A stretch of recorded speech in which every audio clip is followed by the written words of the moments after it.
You're watching Northern Crimes. Washington State's natural beauty conceals a dark history. While its pristine lakes, forested trails, and rugged mountains have long attracted outdoor enthusiasts, they've also served as a backdrop for terrifying crimes. From the glacier-carved lakes of Olympic National Park to the dense forests of the North Cascades, Washington's wilderness has long provided cover for a surprising number of criminals, drifters, and even serial killers. This is the true story of murder in the woods of Washington State, a haunting journey into the dark side of human nature. Welcome to Northern Crimes.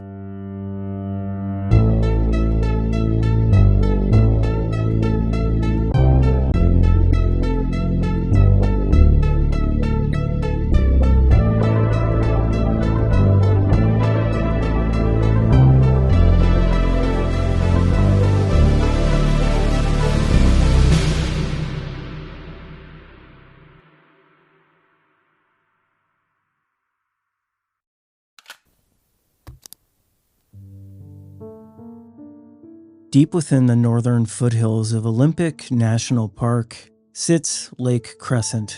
This glacially carved lake is known for its brilliant blue waters, making it a popular spot for camping, hiking, and outdoor recreation.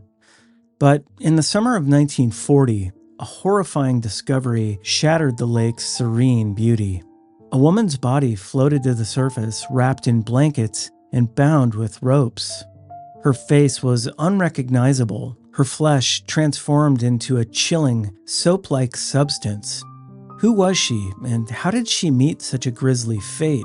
As the mystery unfolded, it revealed a tale of violence, betrayal, and a dark secret that refused to stay submerged.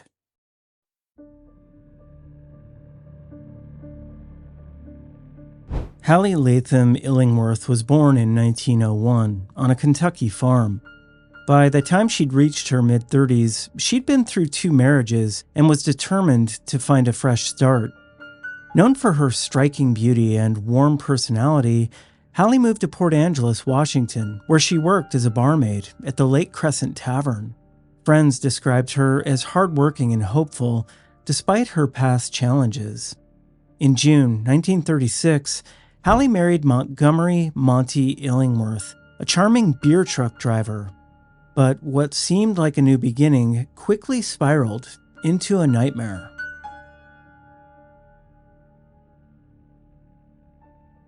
Hallie's marriage to Monty was tumultuous from the start. Behind his charismatic facade, Monty was a violent man. Hallie's co-workers often saw her arrive at work with black eyes and bruises, the physical scars of abuse. On December 22, 1937, Hallie vanished without a trace.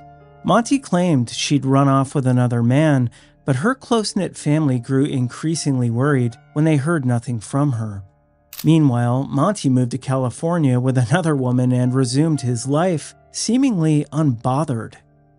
For nearly 3 years, Hallie's disappearance remained a chilling mystery until her body resurfaced.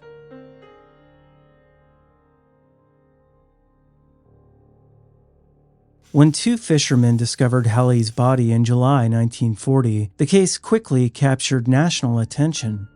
Medical examiners determined that she'd been beaten, strangled, and hogtied with ropes before being dumped into the icy waters of Lake Crescent. The cold and mineral-rich lake had preserved her body in a soap-like state known as saponification, allowing investigators to identify key details despite the passage of time. A distinct dental plate provided the breakthrough. Hallie's identity was confirmed by her South Dakota dentist. Investigators soon turned their attention to Monty, whose abusive history and suspicious behavior made him the prime suspect. Key evidence included the rope used to bind Hallie, traced back to Monty, who'd borrowed it from a local store and never returned it.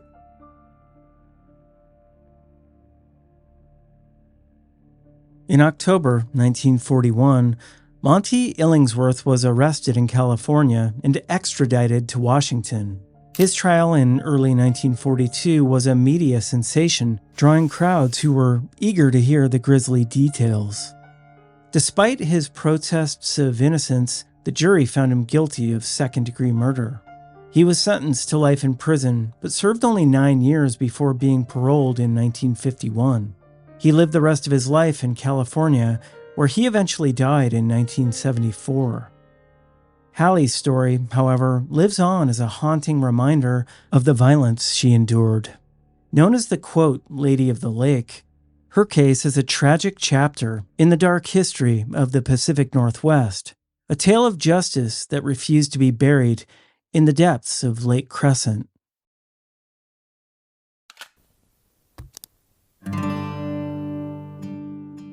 The rolling fields near Seep Lake Road in Grant County, Washington, are a peaceful yet haunting landscape, a patchwork of pothole lakes and endless open skies. But on Mother's Day in 1999, this tranquil setting became the backdrop for a brutal crime. A father, eagerly awaiting his family for an annual camping trip, would never live to see them arrive. His body, left discarded in a field, raised chilling questions. Who killed Jesse Lohman, and why did they choose this remote expanse to leave his lifeless body?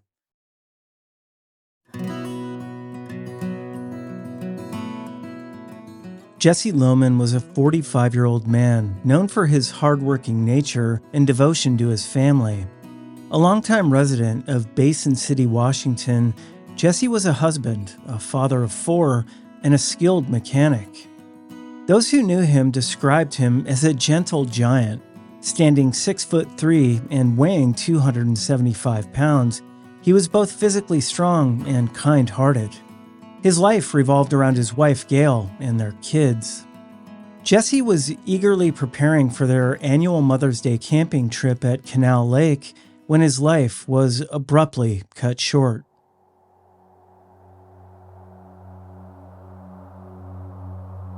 On the morning of May 8, 1999, Jesse left his home to set up their campsite in advance. He was expected to meet his family the following day. But when his brother Ernest arrived early on Sunday morning, there was no sign of Jesse or his teal 1994 Chevrolet pickup truck. A missing person report was filed, but within hours, the mystery deepened. 2 fishermen driving along Seep Lake Road noticed what they thought was a blue barrel in a field, but upon closer inspection, they realized it was Jesse's body. Jesse was found lying face up, his head bloodied from a gunshot wound and his torso marked by another. His shirt was pulled up, stained with blood, but his pants and socks were clean, as though he'd been carefully placed there. Nearby, deputies discovered drag marks leading to the road into the field, along with 2 sets of footprints and a spent shell casing.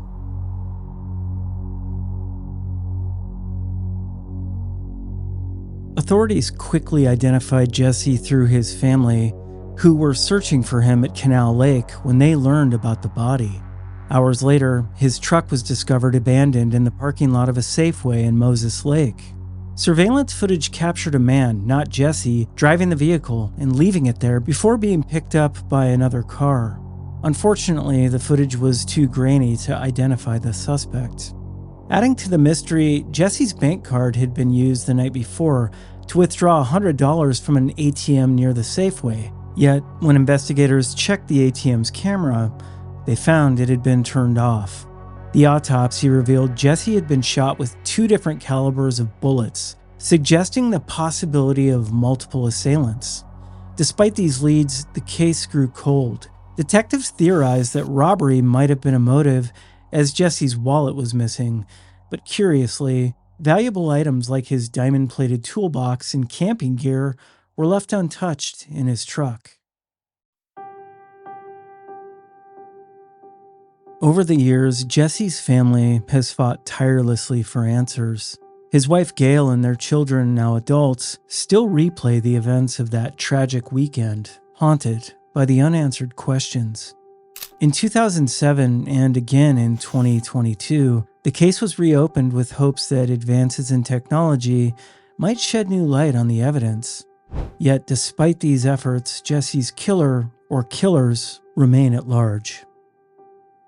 The murder of Jesse Lohman is a dark chapter of the quiet beauty of Seep Lake Road. For a man so beloved, who spent his life providing for his family and bringing people together, the violent end he met feels especially cruel. Yet the question remains, who could have done this and why? And will they ever face justice?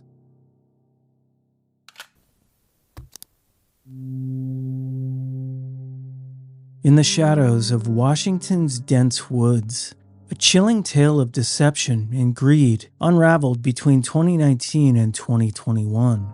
4 victims vanished, lured by a promise that sounded too good to be true. A hidden stash of gold buried deep in the forest, waiting to be unearthed. But instead of treasure, these victims found betrayal, violence, and death. Their stories, linked by a singular man, left a trail of devastation that stunned investigators and gripped an entire community.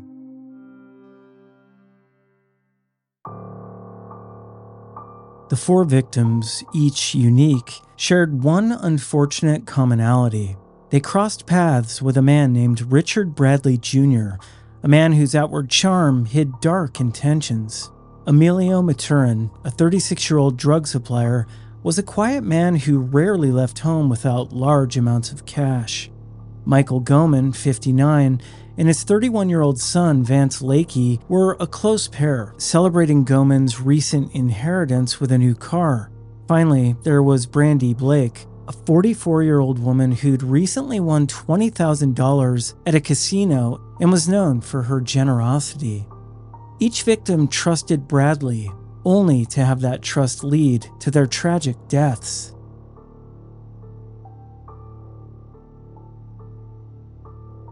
The story began in July 2019, when Emilio Maturin went missing after meeting Bradley. Maturin's girlfriend recalled overhearing Bradley's promise of gold buried in Auburn, Washington, and noted that Maturin was skeptical but intrigued. He left with Bradley, carrying $15,000 in cash and a pound of heroin, but he never returned. Similarly, in March 2021, Goman and Lakey disappeared after Bradley convinced them to help him retrieve treasure. Just 2 months later, in May 2021, Brandy Blake was last seen leaving a hotel with Bradley, who promised riches in the woods. The victims were lured to isolated areas under the pretense of helping Bradley dig up the gold. Instead, he killed them, dumped their bodies, and stole their possessions. Investigators believe greed was the motive, as Bradley used their vehicles and looted their belongings, but he left chilling clues behind.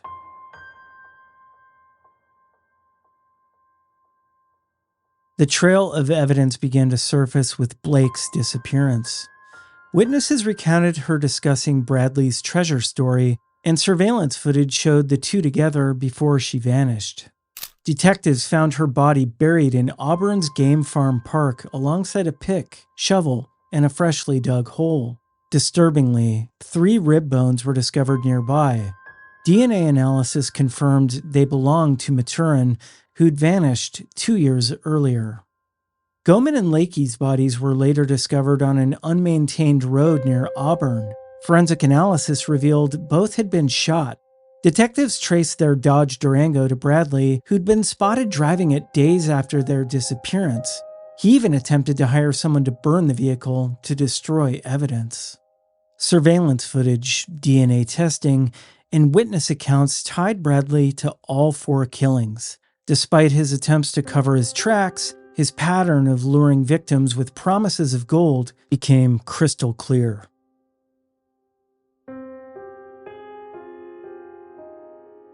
In December 2023, Bradley was charged with the murders of Maturin, Goman, and Lakey, in addition to an earlier charge for Blake's death. Prosecutors revealed a common scheme in all 4 cases, luring victims with the promise of treasure, isolating them in the woods, and then killing them. Bradley now faces multiple counts of first and second-degree murder, as well as charges of arson and theft. What began as a tale of buried treasure turned into a nightmare of buried lives. For the victims' loved ones, justice can't come soon enough.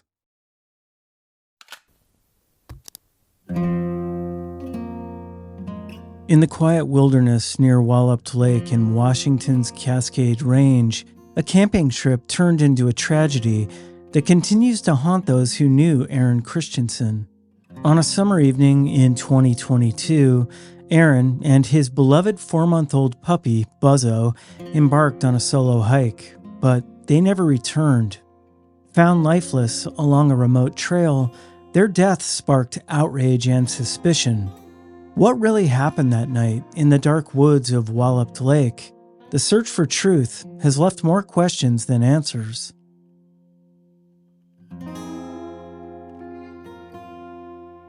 Aaron Christensen was a 49-year-old musician from Portland, Oregon, known for his warm personality and deep love for the outdoors.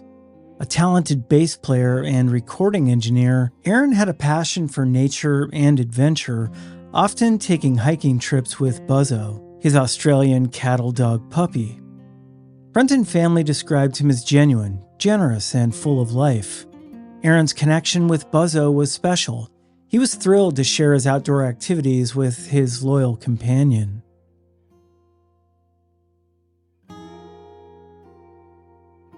On August 19, 2022, Aaron set out on a solo hike from the Wallopped Lake campground, planning to return the next day for a group cookout with friends. But as the hours turned into days, worry set in.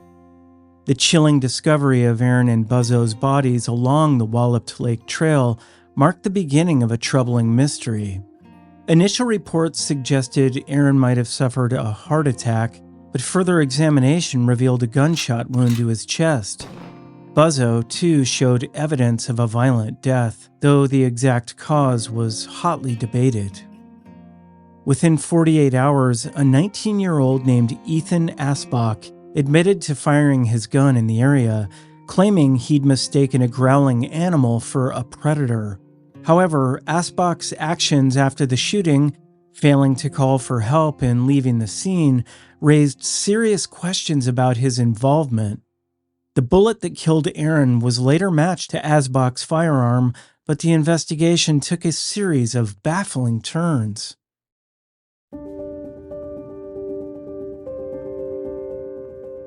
From the start, the investigation into Aaron's death was plagued by errors. The first responding deputy dismissed the death as, quote, not suspicious, and moved Aaron's body without preserving the scene. This mishandling of evidence delayed a thorough investigation, leaving critical details unexplored. Forensic reports added further confusion. An initial autopsy speculated Aaron had suffered a heart attack before being shot, while canine DNA found on the bullet raised questions about whether a single shot killed both Aaron and Buzzo. Witness statements added complexity to the case.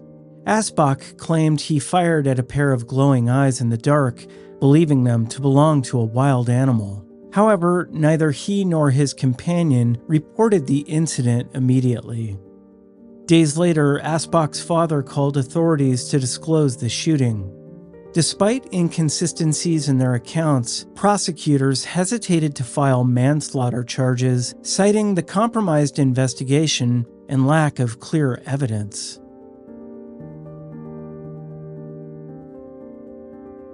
In April 2023, the Lewis County prosecutor announced there was insufficient evidence to charge Asbach with a felony, citing the botched investigation as a significant factor. While misdemeanor charges for firearm possession and failure to report the shooting were considered, the statute of limitations expired before action was taken. Aaron's family has since filed lawsuits against both the Asbachs and Lewis County, seeking accountability for what they believe was a preventable tragedy and a failure of justice.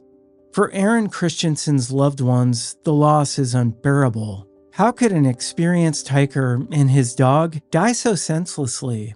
Why was the investigation mishandled from the start? Aaron's family continues to fight for the truth, hoping for closure in a case that has left a scar on their family and the desolate beauty of Walloped Lake.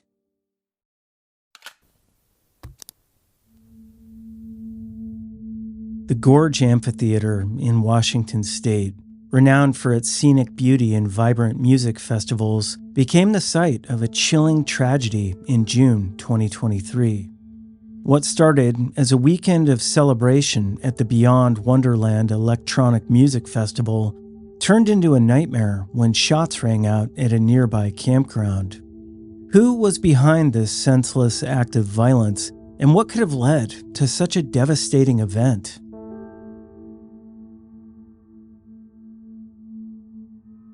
Brandy Escamilla, 29, and her fiancé, Jocelyn Ruiz, 26, were a Seattle couple with plans for a bright future. They were known for their love and joy, making their loss even more heartbreaking. Among the survivors was Andrew August Morningstar Quadra, a father of two from Oregon, Lori Williams, a 61-year-old security guard who courageously responded to the incident, and Lily Luxick, a 20-year-old music enthusiast. Each of these individuals came to the festival for a weekend of music and connection, only to face an experience of unimaginable terror.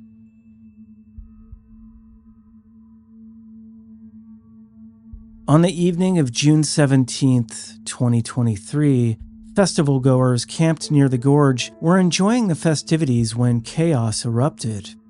At approximately 8:25 p.m., a 26-year-old active duty soldier, Specialist James Kelly, allegedly opened fire at the campground.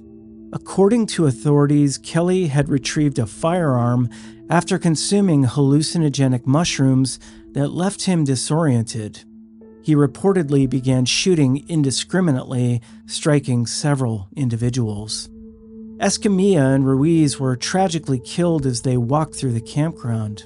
Quadra and Williams suffered serious injuries, while Kelly's girlfriend, who was also injured, later recounted her harrowing experience to investigators.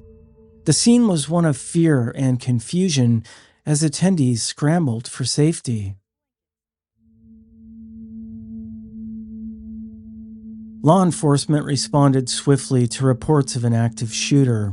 Undercover Detective Edgar Salazar, who was working security at the festival, confronted Kelly in the field adjacent to the campground. Authorities say Kelly was actively firing when Salazar intervened, ultimately neutralizing the threat. During the investigation, witnesses reported Kelly's erratic behavior leading up to the incident. Evidence collected included the firearm used in the shootings, testimony from surviving victims, and statements from Kelly's girlfriend. Prosecutors allege Kelly's actions were influenced by a combination of substance use and mental instability.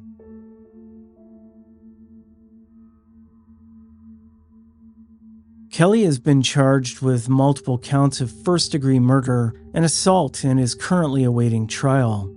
His case has sparked conversations about substance use, firearm safety, and mental health, with many questioning how such a tragedy could have been prevented. Meanwhile, the Beyond Wonderland Festival's second day, of course, was canceled, and the community continues to mourn the lives lost. Escamilla and Ruiz are remembered by their loved ones for their kindness and the light they brought to those around them. Survivors like Quadra and Williams are now on the long road to recovery, supported by their families. The wilderness of Washington State, with its captivating yet haunting beauty, has long been a draw for adventurers and dreamers. But these stories remind us that even the most peaceful landscapes can conceal unsettling truths. The forests, lakes, and campgrounds we cherish have also been the settings for terrifying violence and tragic loss. How many more stories are hidden in the remote corners of this vast state, waiting to be uncovered? And will justice ever reach those responsible for the crimes that haunt these wild spaces?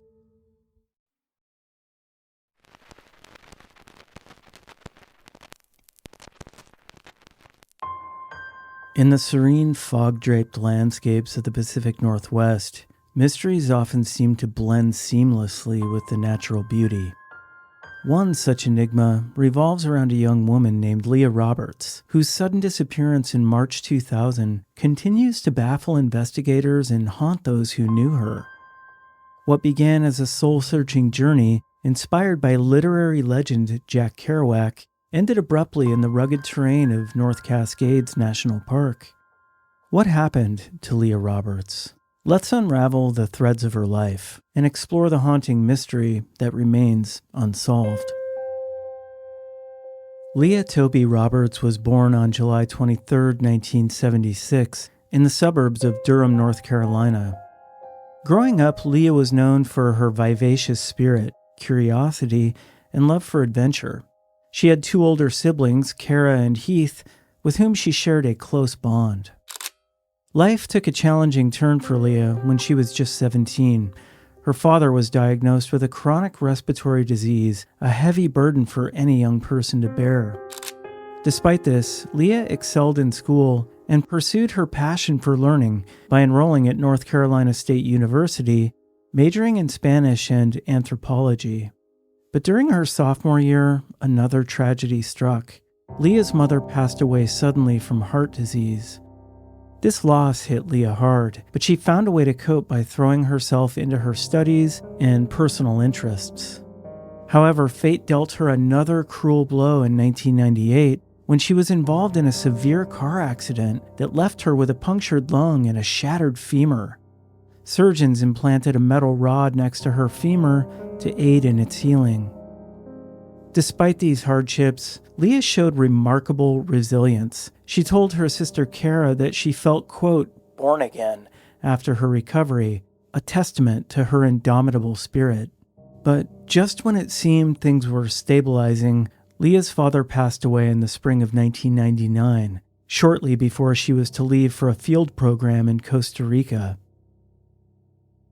Leah decided to continue with her plans, seeking solace and perhaps a new perspective in her travels. Leah's return from Costa Rica marked a significant shift in her life. She dropped out of college just months before graduation, despite her siblings' protests.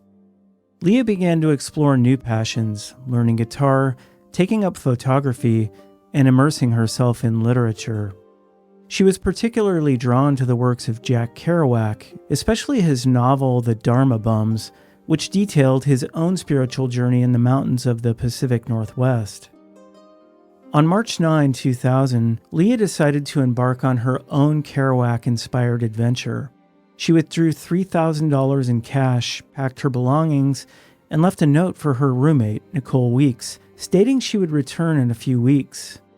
Leah's note was curious, referencing Kerouac and including the line, quote, "I'm not suicidal. I'm the opposite." Leah's journey took her across the country with her debit card tracking her movements. She spent a night in a hotel in Tennessee, then continued west along Interstate 40.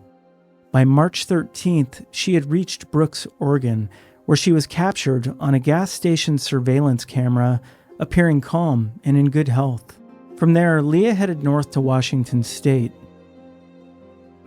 On March 18th, joggers discovered her white 1993 Jeep Cherokee wrecked at the bottom of a ravine off Canyon Creek Road in the North Cascades National Park. The car had plummeted down the slope at high speed, but investigators found no blood or signs of injury inside, leading them to believe the vehicle had been abandoned before it crashed. Inside and around the Jeep, Leah's belongings were scattered. Clothes, passport, driver's license, credit card, checkbook, guitar, CDs, and $2,400 in cash. Even her mother's diamond engagement ring, Leah's most prized possession, was found under the floor mat. These clues suggested Leah had not strayed far, yet she was nowhere to be found. The scene raised more questions than answers. Blankets and pillows hung in the Jeep's windows indicated it might have been used as a shelter. Additionally, cat food in a carrier hinted that Leah's kitten, Bia, had accompanied her, though the cat was never found. The investigation revealed that the Jeep starter relay had been tampered with, allowing the car to be driven without anyone behind the wheel. Fingerprints were found under the hood, but they didn't match any suspects, including a man Leah had reportedly interacted with at a restaurant in Bellingham shortly before her disappearance. As the case grew colder, theories about Leah's fate abounded. Some speculated she might have suffered a head injury in the crash and wandered into the wilderness, possibly falling victim to the elements or foul play.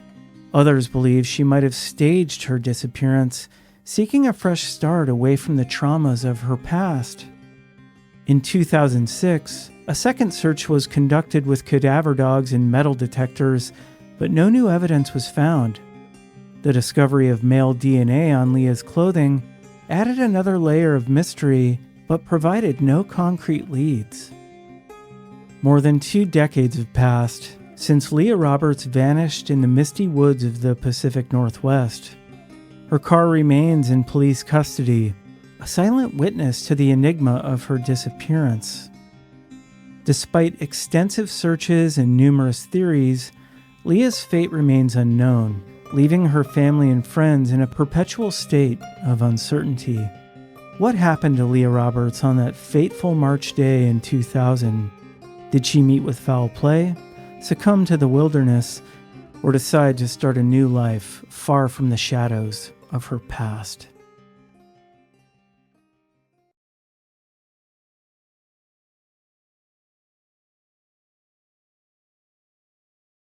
October 24th, Moose Creek, Gallatin County, Montana. You're a 35-year-old contractor setting up your wall tent in the shadow of the Gallatin Range, 35 miles from the nearest town. The October air is crisp and clean, carries the scent of pine and the promise of a peaceful weekend in the wilderness. Your girlfriend will arrive tomorrow. You've done this countless times before. You know these mountains, you respect their dangers, and understand how to camp safely in bear country. Your tent is secure, your food properly stored, and you're looking forward to a quiet evening under the stars. That's when you hear someone approaching through the trees, a stranger with a dog looking for a place to camp.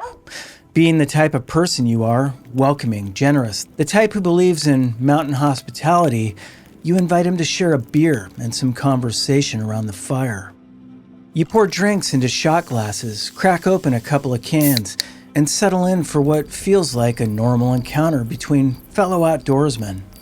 As the night grows darker and the conversation continues, you don't realize you're sharing drinks with a predator whose body is covered in white supremacist tattoos and whose idea of camping involves carrying an axe and a screwdriver.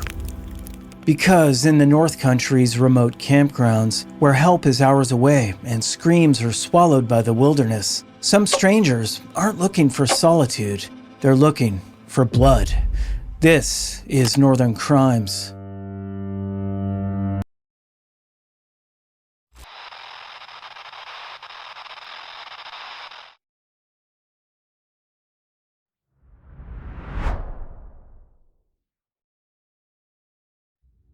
Deschutes County, Oregon, June 22nd, 1977. The high desert of central Oregon, it's a landscape of jagged basalt and thin, dry air. In the summer of 1977, it was the midpoint of an ambitious journey for 2 Yale undergraduates, Terry Jentz and Avra Goldman. They were 7 days into a 4,000-mile cross-country bicycle trip, pedaling along the Trans-American Trail. As the sun began to dip behind the Cascades, they pulled into Klein Falls State Park, a scenic viewpoint carved out by the Deschutes River. Despite the beauty of the falls, a heavy sense of unease settled over that campsite. Terry later described it as a primal, animal instinct, the feeling of being watched from the shadows. But they ignored that intuition, pitched their small pup tent near the river's edge, and crawled into their sleeping bags. It was a decision that would haunt the rest of their lives.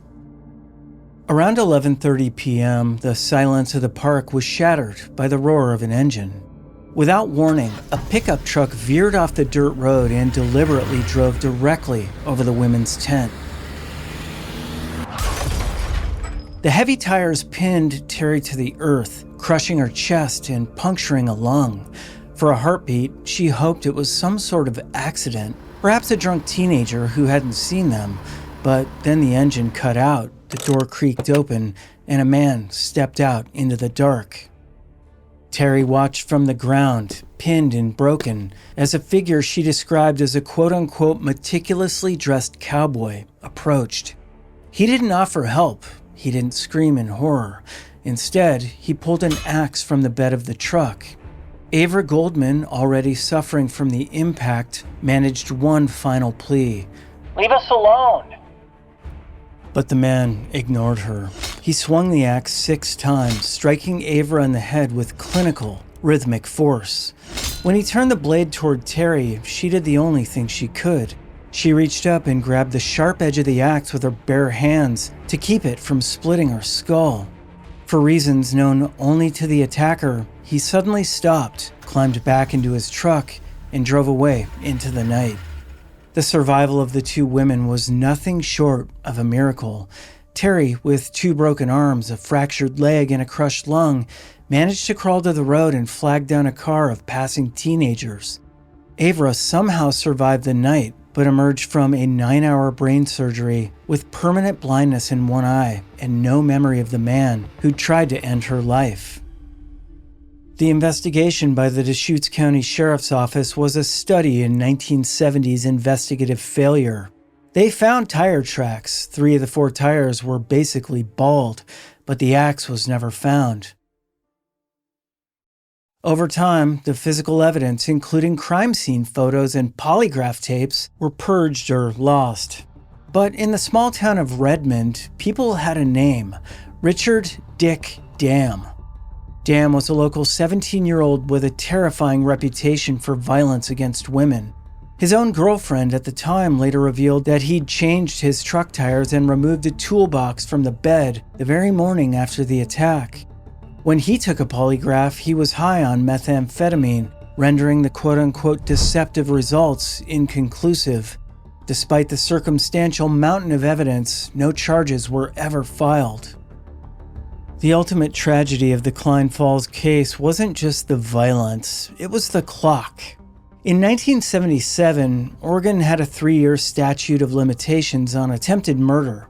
By the time enough witnesses felt safe enough to speak, the deadline of June 1980 had passed. Richard Dam could have confessed in the middle of the street, and the law would have been powerless to touch him. Terry Jentz eventually returned to Oregon decades later to conduct her own investigation, a journey chronicled in her memoir, Strange Piece of Paradise. She found a community that had protected a monster through silence and a legal system that had set an expiration date on justice. The Klein Falls hatchet man was never caught, leaving a permanent scar on the high desert. A reminder that in the wilderness, the most dangerous predators aren't the ones with claws, but the ones with a tucked-in shirt and a sharpened blade.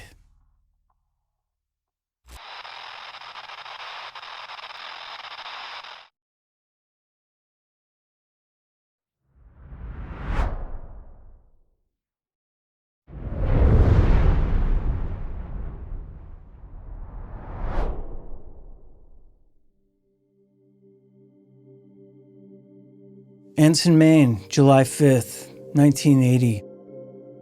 The 4th of July in Maine is usually defined by the smell of pine needles and wood smoke, a brief window of warmth before the northern chill comes back. In 1980, 20-year-old Rita St. Peter spent the holiday like many others in Somerset County, celebrating with friends at a party in Emden before heading to the Main Street Depot bar in Madison. Rita was a well-known local athlete, a mother to a 3-year-old girl, and a woman with a dynamic energy that drew people in. At 12:30 a.m. on July 5th, witnesses saw Rita walking alone across the bridge connecting Madison and Anson. She was intoxicated, her gait slightly unsteady, heading toward home, but she never made it. The following morning, an 18-year-old named Tim Dyke was exercising a team of draft horses along a field trail off Campground Road. As the horses navigated the muddy path, Dyke spotted something in the grass. It was Rita. She was lying on her back, her clothing in disarray. She'd been severely beaten, but the most chilling detail was in the mud. Fresh, aggressive tire tracks led directly to and over her body, then reversed back out as if the killer wanted to ensure his work was finished. The Maine State Police had a suspect within hours. Detectives found 25-year-old Jay Mercier at his home, meticulously washing his pickup truck. When they looked at his tires, they saw a match, aggressive mud tires, that mirrored the impressions left in the dirt next to Rita's broken body. Detective A.J. Carter pulled out a Polaroid camera and snapped a photo of the tread, a piece of evidence that would have to sit in a file for more than 3 decades.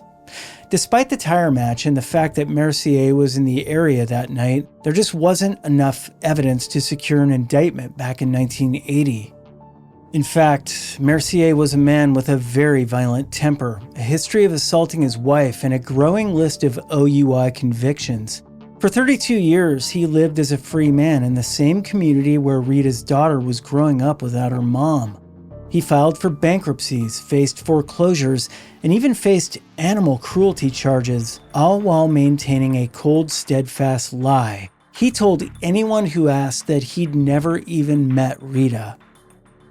The breakthrough didn't come from a confession or a new witness. It came from a discarded cigarette.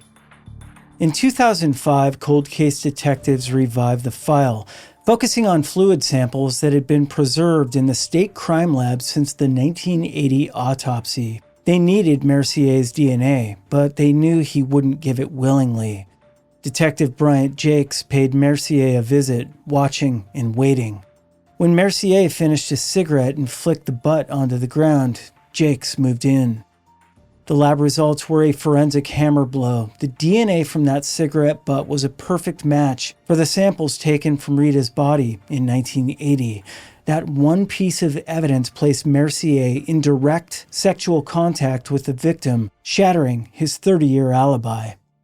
In September 2012, Jay Mercier finally stood trial in Somerset County. The prosecution argued that he'd targeted Rita because she was vulnerable and alone, beating her with a tire iron before using his truck as a weapon to crush her chest. The defense tried to argue that the evidence had passed its expiration date, but the jury didn't buy it. After just 3 hours of deliberation, they found Mercier guilty. At the age of 57, Jay Mercier was sentenced to 70 years in prison. It was the resolution of the longest-standing unsolved homicide in Maine's history. For Rita's family, the mystery of Campground Road finally ended not with a bang, but with the quiet click of a DNA match.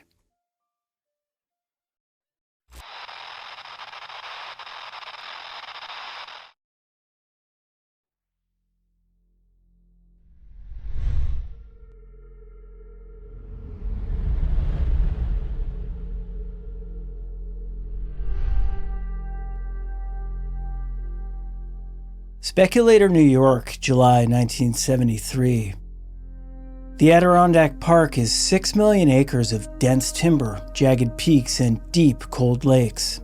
In the summer of 1973, that wilderness became a hunting ground for a man named Robert Francis Garrow.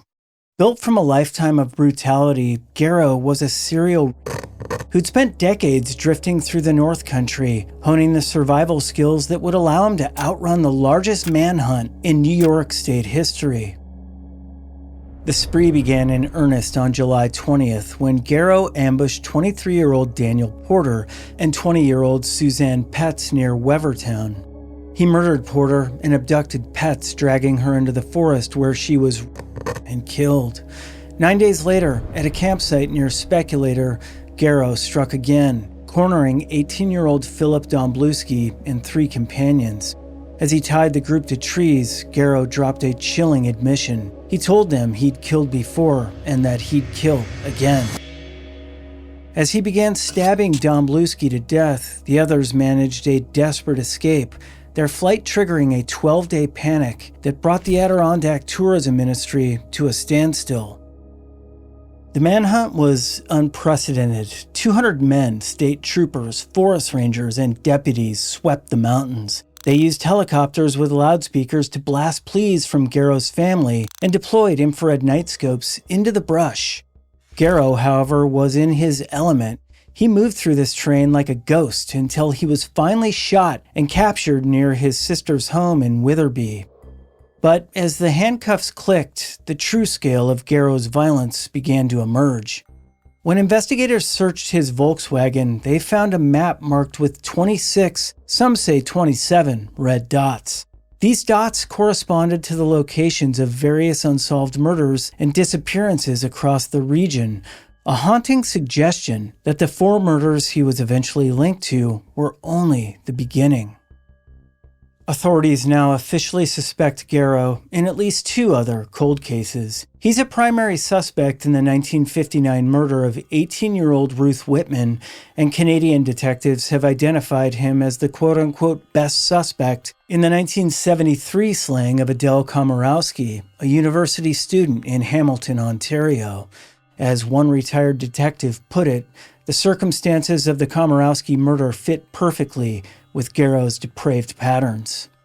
The horror eventually moved from the woods to the courtroom, creating a landmark in legal ethics known as the quote-unquote buried bodies case. Garrow confessed the locations of 2 more victims, Alicia Houck and Susan Petz, to his attorneys, Frank Armani and Francis Belge. The lawyers found the remains, but citing attorney-client privilege, stayed silent for months while the families begged for information. The courts eventually ruled that the lawyers had a constitutional duty to protect Garrow's secrets, even at the cost of the family's peace. Garrow's final act was a masterclass in deception. He spent years feigning paralysis from his capture wounds, eventually securing a transfer to a minimum security unit for the handicapped. On September 8, 1979, the quote-unquote paralyzed man stood up from his wheelchair, scaled a 15-foot barbed wire fence, and disappeared into the Fishkill woods with a pistol his son had smuggled to him in a bucket of fried chicken. You can't make this stuff up. The escape lasted only 3 days before Garrow was killed in a shootout with correction officers. When they searched his cell, they found a hit list that included the names of the very attorneys who'd sacrificed their reputations to keep his secrets. Robert Garrow was a predator who viewed everyone as a target. He left a trail of red dots across the map of the North Country that likely represent dozens of victims who will never make it home.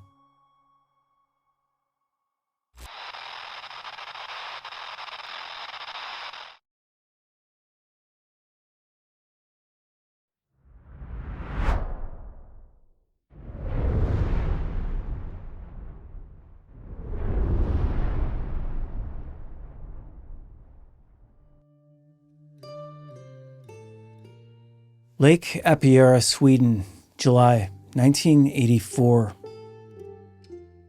The Swedish Lapland is a land of the midnight sun, a vast primeval wilderness where the sun never quite sets during the height of summer. It's kind of like where I live in Alaska. For Marinus and Yanni Stiegehaus, a Dutch couple in their 30s, well, this was the dream vacation that they'd spent 3 years saving for. They were nature enthusiasts, traveling through the Arctic Circle in a green Toyota Carina, documenting the stark beauty of Scandinavia with their cameras. On July 12, 1984, they pulled their car off a side road near Lake Apiero and pitched a brown and yellow tent in a picturesque remote clearing. They ate food, wrote in their diaries, and then crawled into their sleeping bags for what should have been a peaceful night under the hazy Arctic light. But they never woke up the next day. The following morning, a family from Gothenburg arrived at the same spot.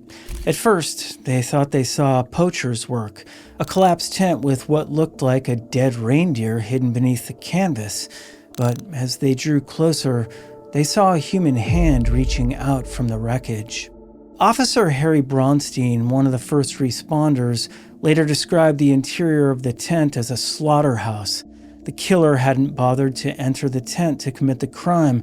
Instead, they'd stood over the sleeping couple and launched a frenzied attack through the fabric, using at least 2 different knives, including a black-handled filleting knife belonging to the victims. The assailant had slashed and stabbed through the canvas more than 50 times.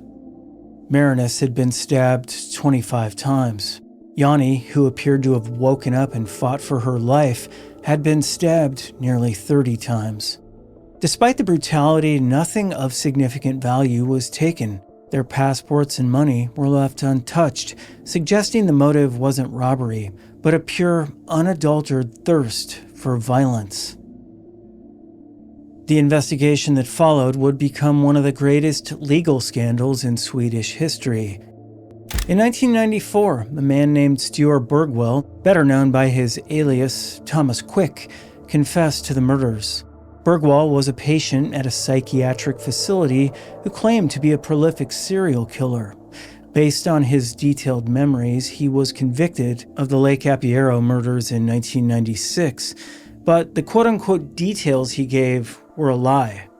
Bergwall had been fed information by investigators and was heavily medicated by benzodiazepines. During a filmed reconstruction of the crime, he couldn't even point to the right location for the tent until the police prompted him. He misidentified the tent's color and the victims' appearances. In 2013, after a decade of legal battles and a full recantation, his conviction was overturned. Bergwall wasn't a monster. He was a lonely man who'd traded false confessions for attention and drugs. With Bergwall's exoneration, the case returned to zero, but a dark shadow remained over a different suspect. A 28-year-old known as quote-unquote the bodybuilder. Shortly after the murders, tips had come in claiming the man had returned to his own nearby camp covered in blood, telling his friends he'd killed a reindeer. Years later, a cellmate claimed the man confessed to the murders, saying he'd killed the Dutch couple in a case of mistaken identity while looking for someone else. But the bodybuilder took his secrets to the grave, committing in 1996. Today, a small memorial stands near the shores of Lake Apiero. The case remains a haunting parallel to the infamous Lake Bodom murders in Finland, a reminder that in the deep woods of the north, the thin nylon of a tent offers no protection against the darkness of the human mind. The killer of Marinus and Yanni likely knew those woods well, fading back into the timber as the midnight sun watched in silence.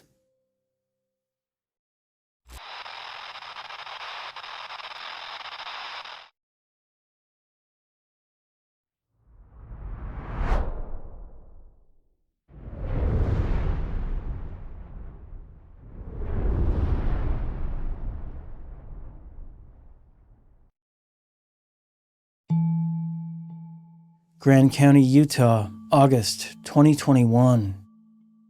Moab is a town of red rock and high adrenaline adventure, but for Kylan Schulte and Crystal Turner, it was home.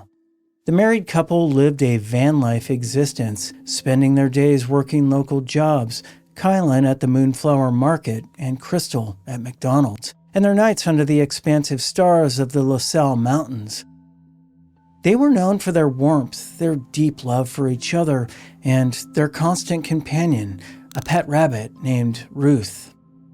On August 12, 2021, the couple's peaceful routine was shattered. They called friends to report a quote-unquote creepy camper who'd moved in uncomfortably close to their secluded site. They described a shirtless man with a beard who sat in silence, just watching them. By August 14th, both women failed to show up for their work shifts. 4 days later, a friend searching the mountains made a discovery that would change Moab forever. Kylan and Crystal were found in a creek near their campsite, partially undressed and riddled with gunshot wounds. The investigation was a painstaking search through the transient dirtbag culture of the Utah backcountry. The breakthrough didn't come from a witness on the mountain, but from the workplace Crystal had left behind. Investigators began looking into 45-year-old Adam Pinkyusewicz, a former coworker of Crystal's at McDonald's. Pink Usowitz was a man simmering with a specific, toxic brand of resentment. He lived in his black Toyota Yaris and was known for hostile outbursts toward management, particularly bossy women and liberal supervisors. A week before the murders, Crystal, while off duty, had stepped behind the counter to make sandwiches for herself and Kylan. Pink Usowitz was reportedly obviously upset by the perceived breach of protocol. To a man with a mind full of violent ideation, it was enough of a slight to trigger a massacre. Digital evidence and ballistics eventually painted the full picture. Surveillance audio near the campsite captured the sound of gunshots at 11:48 a.m. on August 14th. Exactly 1 hour later, cameras on the LaSalle Loop Road caught Pink Usowitz's Yaris speeding away from the mountain. But the most chilling evidence came from the ammunition. The killer had used Hornady critical defense rounds, a very specific high-end bullet featuring a distinct red plastic plug at the tip. When Pink Usowitz died in an Iowa motel room weeks later, he used a Ruger Magnum loaded with the exact, unusual brand of ammunition. Before he ended his life, Pink Usowitz confessed to a man he was dating in Waterloo, Iowa. He admitted to the double homicide, providing a detail that the police had never released. He told the man he shot the women inside their tent before dragging their bodies out to the creek. It was a forensic fingerprint that could only belong to the killer. When the Grand County Sheriff's Office closed the case in December 2022, they revealed the contents of Pink Usowitz's phone. His notes were a manifesto of hate, documenting persistent thoughts of harming and killing people, alongside paranoid rants against his bosses. The man the couple had described as the creepy camper was a ticking time bomb of workplace resentment and psychological instability. He'd haunted them in the place they felt the safest, turning a summer camping trip into a crime scene that scarred the community. For Kylan's father, the resolution brought a grim peace, confirmation that the monster who haunted the LaSalles was gone, even if he never had to look a jury in the eye.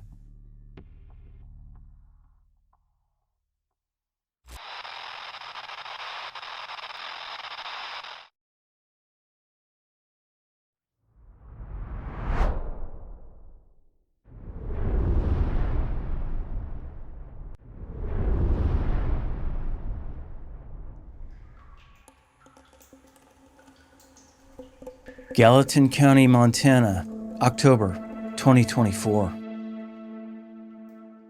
The Moose Creek area, tucked away in the shadows of the Gallatin Range south of Bozeman, is the kind of place Montanans go to escape the noise.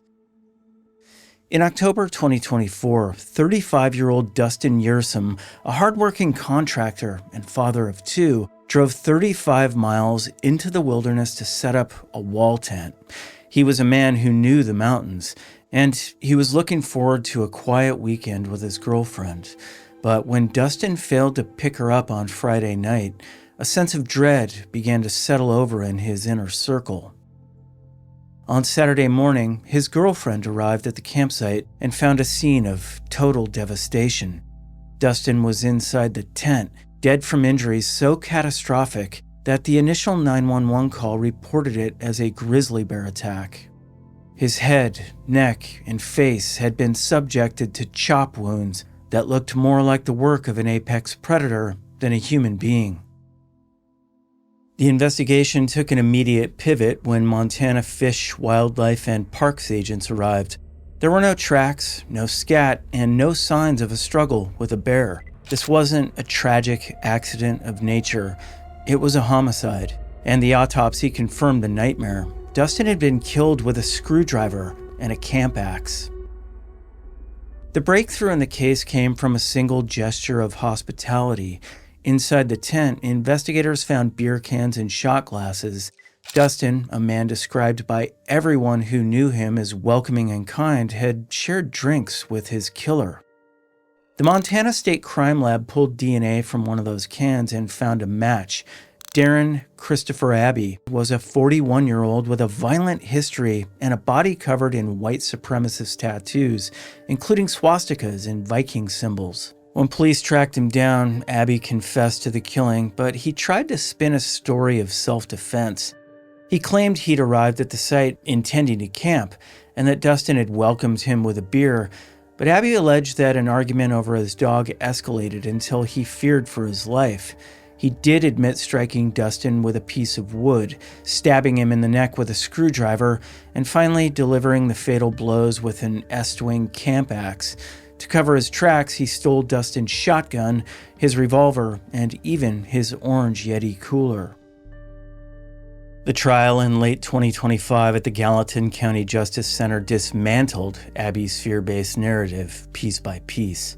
The defense argued that Abby's dog had jumped on Dustin's air mattress, which sparked a fight, but forensic experts testified the mattress was pristine, no dirt, no moisture, not a single strand of dog hair.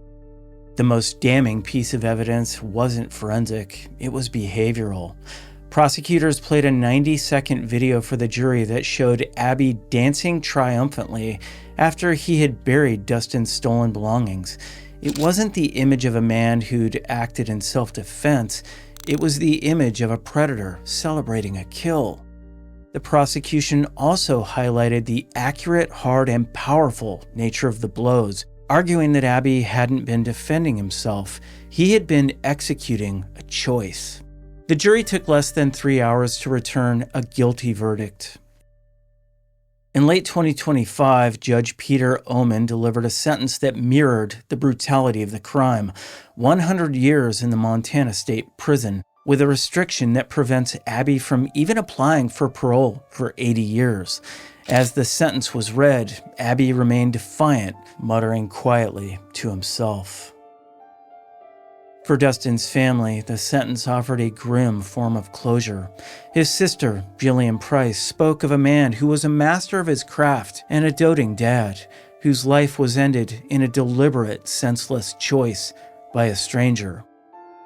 In the quiet woods of Moose Creek, the wall tent is now gone, but the memory of the quote-unquote bear attack that turned out to be a human monster remains a chilling chapter in Montana's backcountry.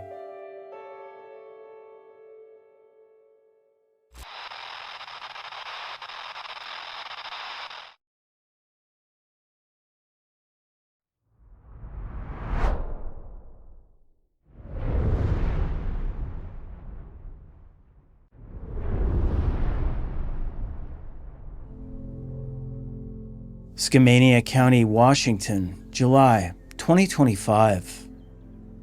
The Gifford-Pinchot National Forest is a sprawling million-acre expanse of old-growth Douglas fir and volcanic mountain peaks. It's a place where 20-year-old Jacob DeShaw felt entirely at home. Having grown up experiencing homelessness, Jacob and his sister had spent much of their childhood camping in these very woods. He was quote-unquote forest smart, highly vigilant, and, according to his family, nearly impossible to sneak up on. In mid-July 2025, Jacob headed to a site near Forest Service Road 43, north of Carson, for a camping trip with his stepfather. Following a brief argument, the stepfather decided to head back to town for the night to give Jacob some space. He planned to check in on him the next morning, but when he returned, the campsite was a scene of eerie abandonment. Jacob's dogs were wandering in the area alone. Spoiled food sat out in the open. Jacob's cell phone and his .22 caliber rifle were still there, but Jacob was gone. The search ended 3 days later, on July 20th. A detective spotted a human foot protruding from a pile of debris near a fallen tree. When investigators cleared away the sticks and branches, they found Jacob's body. He was naked, leaning against a log in a position that suggested a deliberate attempt to hide him from view. The Clark County medical examiner quickly ruled the death a homicide, confirming that this was no accident of the wilderness. The investigation is ongoing, and it's left the Skamania County Sheriff's Office with a disturbing set of questions. Jacob's stepfather and his fiancée were interviewed and officially ruled out as suspects, leaving detectives with kind of a vacuum of information. Family members are struggling to understand how a young man so aware of his surroundings could be overpowered in the woods he knew so well. His sister Shayla noted the strangeness of the scene. Jacob was too experienced to leave a camp so disorganized. As of late 2025, the case remains a high priority, but the trail has gone cold. Authorities believe the killing was an isolated incident, but they don't have suspects or a clear motive. They're now turning to the community, asking residents along the Wind River Road to review security footage and report any suspicious vehicles seen in the forest during those 3 weeks in July. In the Pacific Northwest, the forest, it's often a place of healing, and Jacob had recently begun volunteering at churches to help others find their footing. Instead, the Gifford Pin Show became his final resting place, a quiet corner of the timber where a predator waited for a young man who thought he knew every shadow in the trees. 7 stories, 7 campsites, and 7 reminders that the wilderness offers no sanctuary from the human element. From the lofty Cascade volcanoes to the dense rainforests of the Pacific Northwest, these cases prove that the most terrifying thing in the woods isn't what's howling in the distance, it's what's waiting around the next corner.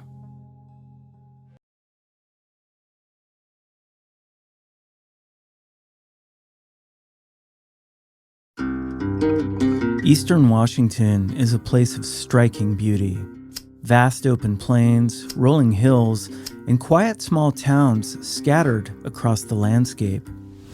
But behind the tranquility of this less populated region lies a darker side, where a series of chilling mysteries remain unsolved. In this oftentimes overlooked part of the state, where the distances between towns stretch for miles, disappearances and murders can go unnoticed for years, sometimes decades. It's a place where secrets can remain buried, yet each of these cases is a puzzle, and in the end, someone holds a key. This is the true story of 5 cold cases from Eastern Washington, and this is Northern Crimes.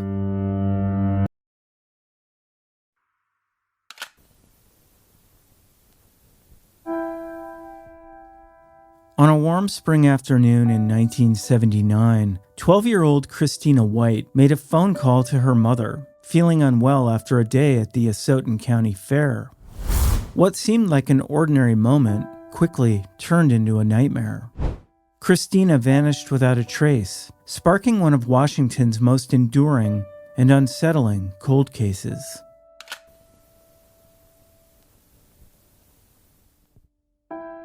Christina White was just a typical 12-year-old girl living in Asotin, Washington, a small town just 5 miles from Clarkston. She was known as a bright and happy child, always spending time with her friends. On April 28, 1979, during the Asotin County Fair, Christina mysteriously disappeared, leaving her family in the town searching for answers that, unfortunately, would never come.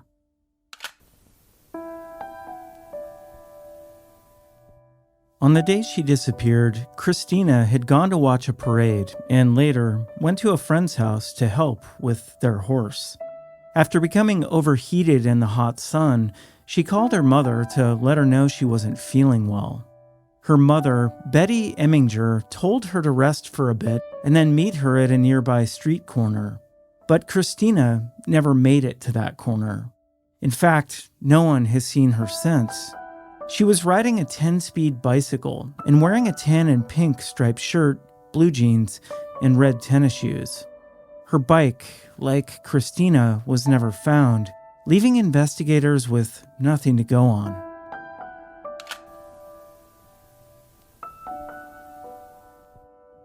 Despite an intense investigation, no solid leads ever emerged. The only clue came a year later, when some of Christina's school papers were discovered near a horse pasture rented by her friend's mother. The papers were found in pristine condition, raising even more questions about how they ended up there. Patricia Brennan, the mother of Christina's friend, and her boyfriend, Lance Jeffrey Voss, were linked to the house Christina was last seen at, but no charges were ever filed. Voss remains a person of interest in this case, though no direct evidence has been found to implicate him.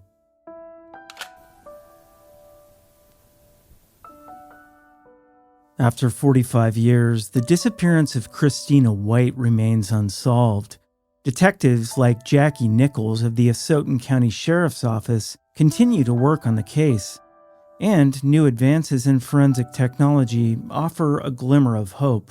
But until more evidence or a witness comes forward, the case stays cold, and Christina's family is left in the dark.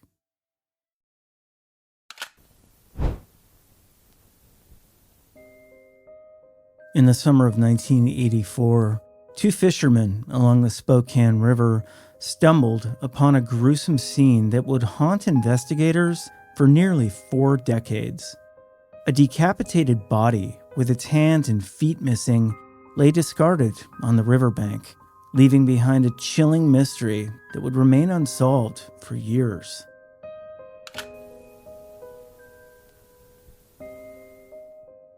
The body, found on June 20, 1984, belonged to a young woman. With no way to identify her and no missing persons reports matching her description, she was dubbed, quote, Millie, by investigators. It wasn't until 2023 that her true identity was revealed as Ruth Bell Waymeyer. She was born in 1960 and was a Spokane native who'd lived something of a nomadic lifestyle.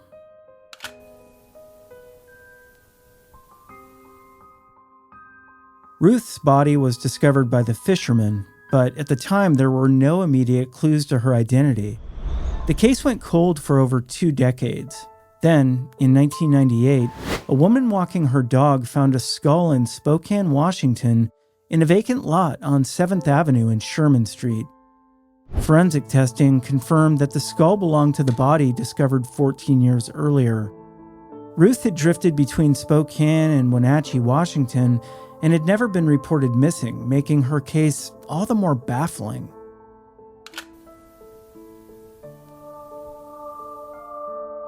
Despite a facial reconstruction and public appeals for information, investigators couldn't identify Ruth until around 2021. Spokane police worked with Othram, a company specializing in genetic genealogy. They analyzed DNA samples taken from Ruth's remains.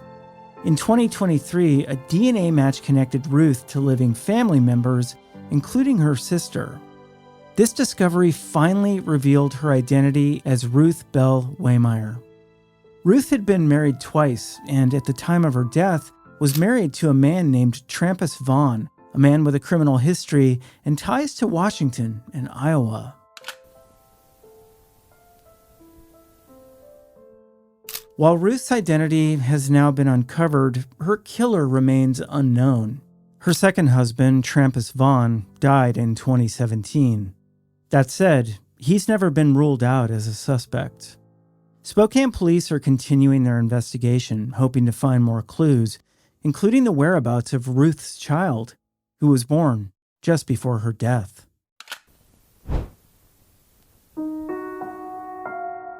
In April 2010, Rachel Anderson, a devoted mother of 4, vanished after enduring months of relentless stalking and harassment.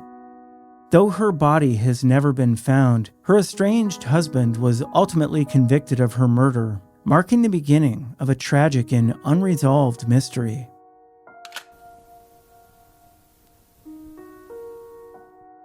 Rachel Anderson was a 40-year-old woman from Clarkston, Washington, known for her devotion to her family and community.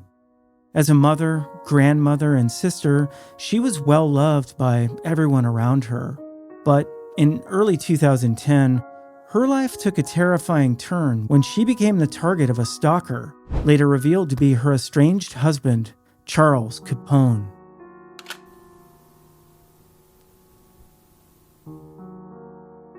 On April 16, 2010, Rachel disappeared after last being seen at Capone's auto repair shop in Moscow, Idaho.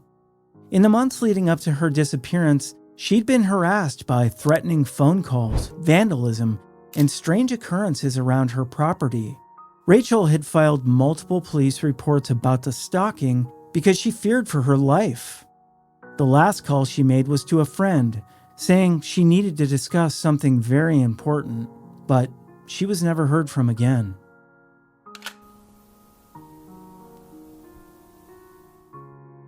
The investigation quickly focused on Capone, who had a history of violence and threats against Rachel. According to testimony, Capone's accomplice, David Stone, witnessed Capone strangle Rachel to death outside his shop. Stone admitted to helping Capone dispose of her body, wrapping it in a tarp and chains before dumping it into the Snake River from the Red Wolf Crossing Bridge. Despite extensive searches, Rachel's body was never found, though forensic evidence linked Capone to the crime.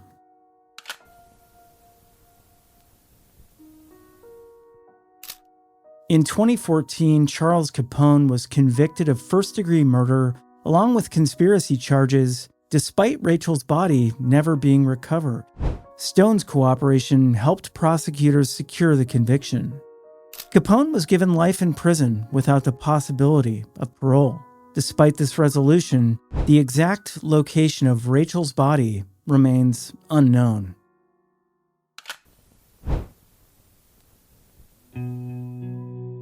On a cold November night in 2015, Deanne Hastings, a mother of 3 and beauty school student, left a note for her fiancé saying she was running a quick errand.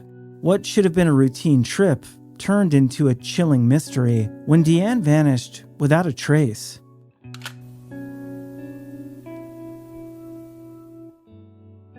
Deanne Hastings was 35 years old, a mother, a beauty school student, and engaged to be married. Despite her struggles with bipolar disorder, Deanne was described as a vibrant and compassionate person, always dedicated to her family. She'd been working to build a new life when she suddenly disappeared from Spokane, Washington, leaving behind unanswered questions and heartbreak for her loved ones.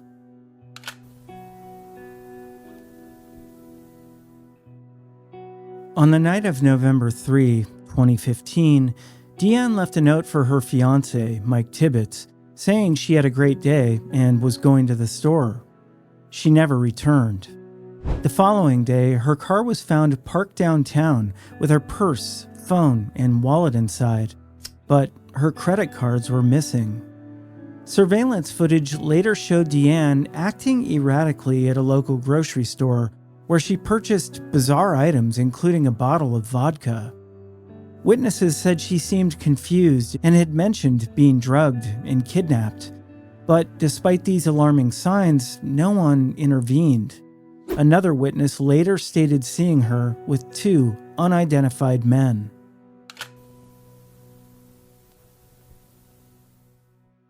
The investigation revealed a strange series of events.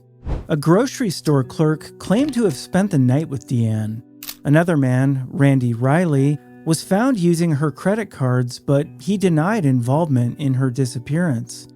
Although he was later charged with theft, police never pinned him for anything else. Authorities also questioned her fiancé, Mike Tibbetts, following up on inconsistencies in his behavior. However, he was later cleared. Deanne's family remained frustrated by the lack of progress in the case, and despite several searches and leads, no concrete evidence ever turned up. Deanne had a history of mental health episodes, but this time was different. She left behind everything, including her children, something her family says she would have never done voluntarily.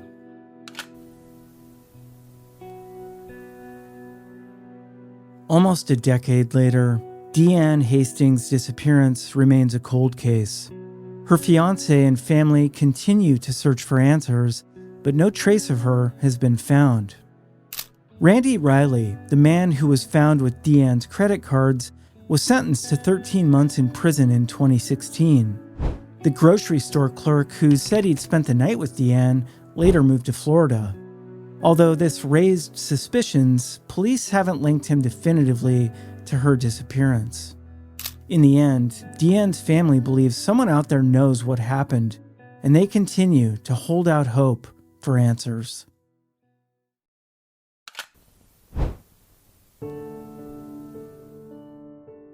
In 2018, 27-year-old Courtney Holden vanished from her Spokane home under disturbing circumstances. Her disappearance happened after years of alleged abuse and isolation at the hands of her adoptive family. For over a year, no one even knew she was missing, and when the truth finally surfaced, her family was arrested, but not for her disappearance. The question remains, what really happened to Courtney Holden?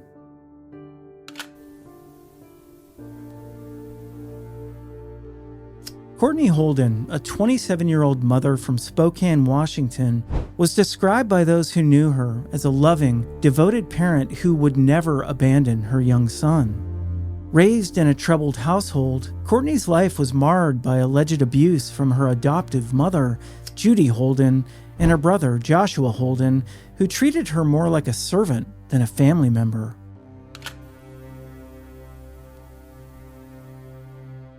Courtney was last seen in the summer of 2018, trying to escape her family's home with a duffel bag, only to be dragged back inside by her adoptive brother. She was never seen again. It wasn't until October 2019, over a year later, that her disappearance was officially reported. Her adoptive family claimed that she'd run away with a boyfriend, but suspicious behavior, including the use of Courtney's credit cards after her disappearance, pointed to something far more sinister.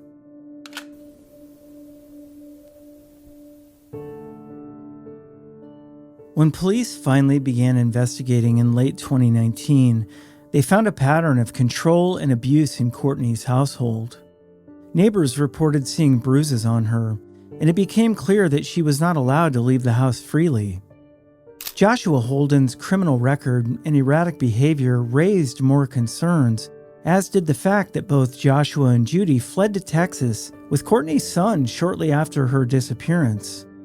While they were arrested for identity theft and custodial interference, no charges have been filed directly related to Courtney's disappearance.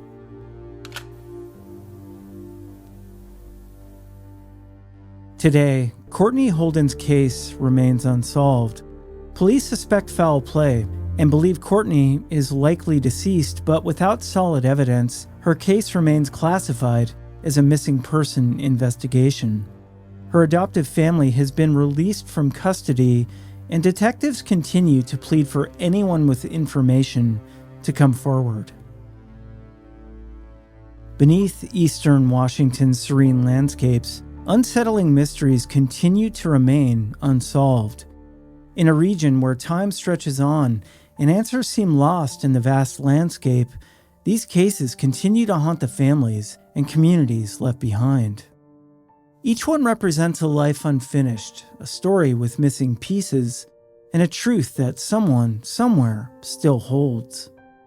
Could the key to these cold cases lie hidden in plain sight?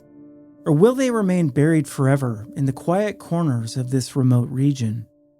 Until the answers come to light, Eastern Washington's cold cases remain a chilling reminder that some mysteries refuse to rest.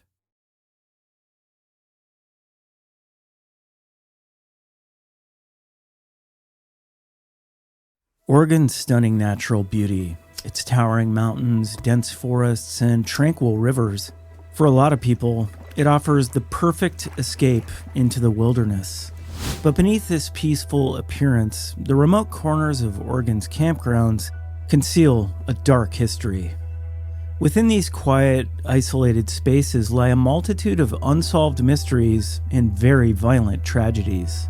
Today, we'll look into a series of chilling campground murders that have left communities horrified, families devastated, and law enforcement searching for answers.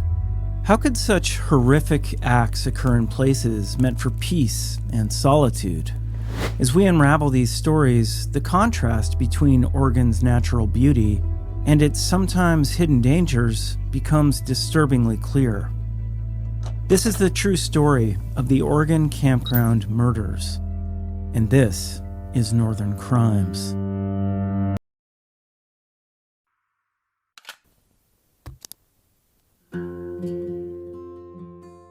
In the calm wilderness of the Siskiyou Mountains, Nestled deep within Oregon's lush forests, the Cowden family embarked on what was supposed to be a peaceful Labor Day weekend in 1974. Richard Cowden, his wife Belinda, and their two young children, David and Melissa, were enjoying the tranquility of nature. But the Siskiyou Mountains would soon be shattered by a chilling and unexplained tragedy. How could an ordinary family disappear without a trace, only for their remains to be found months later in a grotesque scene that continues to baffle investigators? This is the mystery of the Cowden family murders, one of Oregon's most haunting unsolved cases.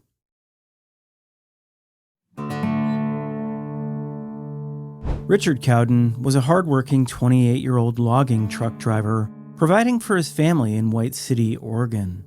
His wife, 22-year-old Belinda, was a devoted mother to their two children, 5-year-old David and 5-month-old Melissa. The family had a love for the outdoors and they enjoyed spending time in nature, so their decision to camp at Carberry Creek over the holiday weekend was a natural choice. Known as a tight-knit and loving family, their disappearance would leave a haunting void in the lives of those who knew them.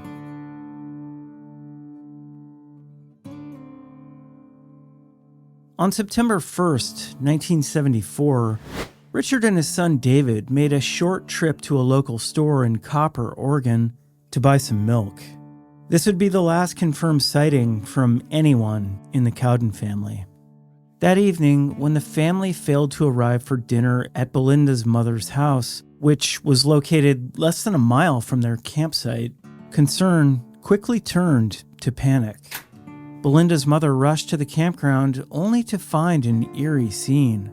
The family's truck parked with the keys inside, a diaper bag and purse left out, cold water in the dishpan, and half-finished milk sitting on the table. The family's pet dog, Droopy, was later found scratching at a local store's door, but there was no sign of Richard, Belinda, David, or Melissa.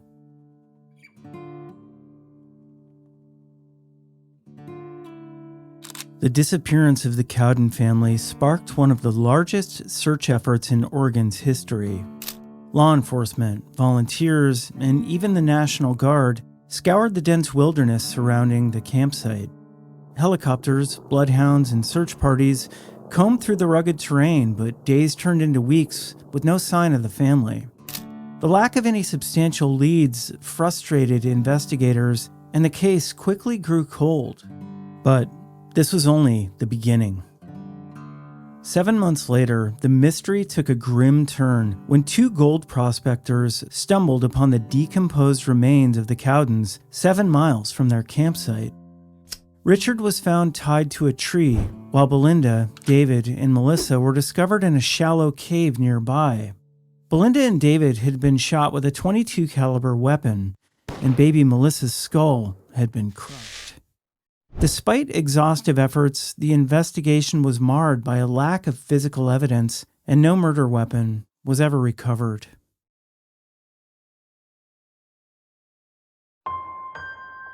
To this day, the Cowden family murders remain unsolved. While suspicion fell on a local man, Dwayne Lee Little, a convicted murderer who was in the area at the time, no concrete evidence has ever linked him to the Cowden family's deaths. Little was later convicted of another violent crime, but the murders of the Cowden family continue to elude justice. The case stands as one of Oregon's most perplexing mysteries, and the remote Siskiyou Mountains still harbor secrets that may never come to light. The memory of the Cowden family lingers, a tragic reminder of the dark unknown that can exist even in the most peaceful of places.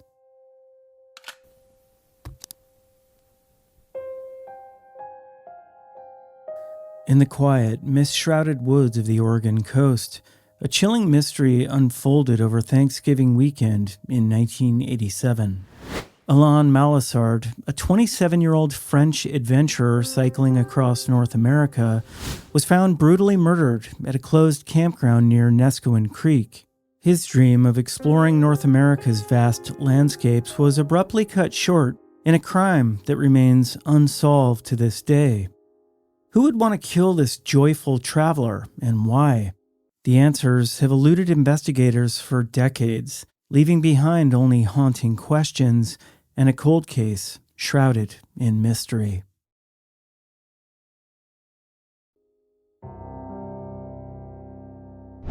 Alain Malissard was a young man filled with an adventurous spirit. Born and raised in France, he had a passion for cycling from an early age. After saving his money for years, Alain embarked on the trip of a lifetime, planning to bike across Canada and the United States. By the time he reached the U.S. in late 1987, he'd already covered thousands of miles. Described by friends and family as cheerful, full of life, and kind-hearted, Alain was living his dreams until he met a tragic and untimely end in the peaceful Oregon wilderness.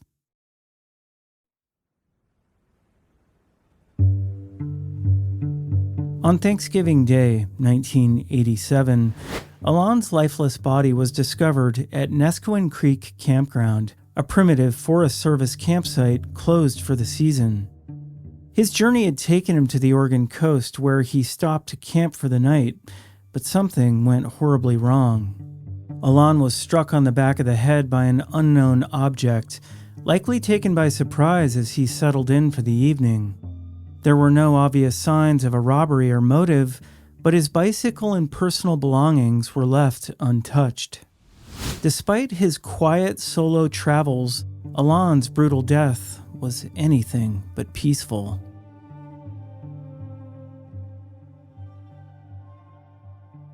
The initial investigation into Alain's murder was fraught with challenges. Law enforcement agencies struggled to gather sufficient evidence, and the crime scene itself was compromised. Whether by the perpetrator or law enforcement themselves remains unclear. Oregon State Police investigators expressed frustration over the lack of forensic evidence, later admitting that modern investigative tools might have made a difference. As the investigation proceeded, suspicion briefly turned toward fern harvesters in the area, but this lead went nowhere. A deeper exploration of possible suspects, including a local activist named Darrell Dino Butler, also came up empty. Decades later, filmmaker Tom Olson Jr. would attempt to piece together the fragments of this case for his documentary, Old Growth Murder. But even after 10 years of research, no new answers were found.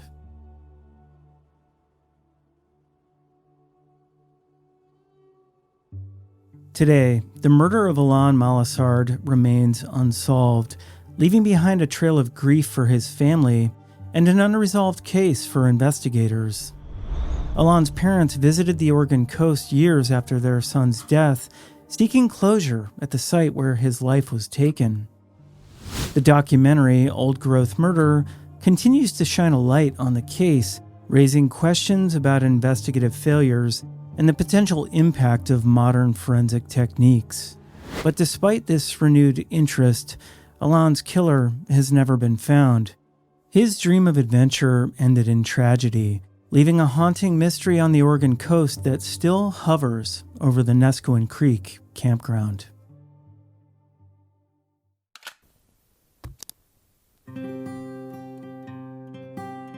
In the serene woods near the California-Oregon border, a peaceful camping trip in 2012 turned into a nightmare.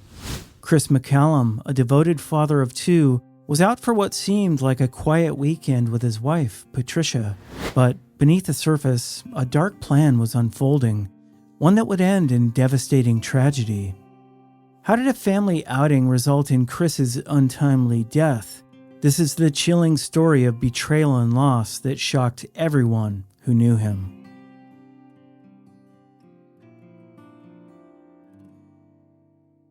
Chris McCallum was a 34-year-old husband and father from Medford, Oregon.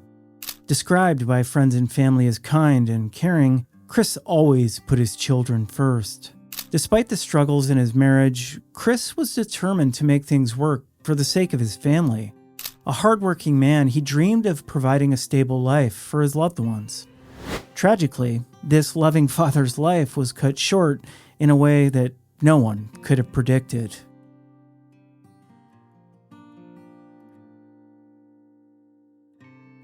On November 20th, 2012, Chris McCallum's body was found at the base of a steep cliff in the rural Applegate Creek area.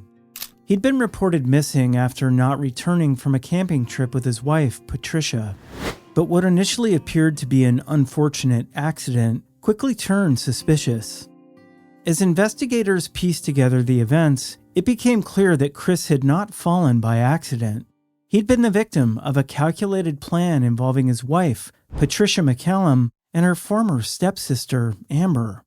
This once serene campsite had turned into the setting of a deeply troubling crime.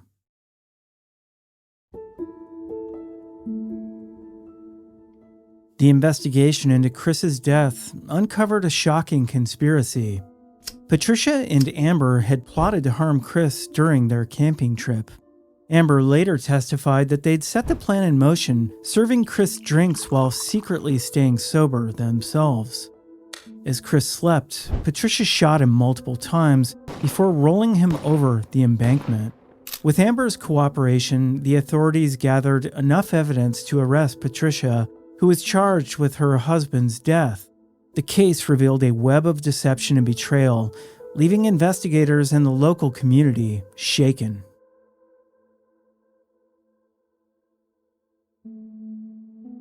In 2016, Patricia McCallum was found guilty and sentenced to 50 years to life in prison for her role in Chris's death. During the trial, Chris's family shared their pain, expressing their deep loss and devastation. Despite Patricia's claims of innocence, the evidence presented in court pointed to her involvement beyond a reasonable doubt. Today, Chris's family continues to mourn the loss of a beloved father, son, and friend.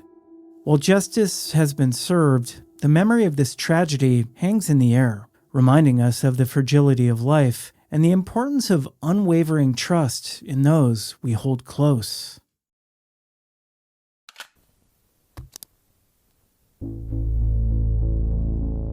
In the summer of 2005, two beloved educators, Stephen Hagen and Jeanette Bauman, ventured into the woods of Willamette National Forest. But what should have been a quiet retreat turned into a chilling nightmare. Their bodies were later discovered at a remote campsite, and it sparked one of Oregon's most unsettling murder investigations.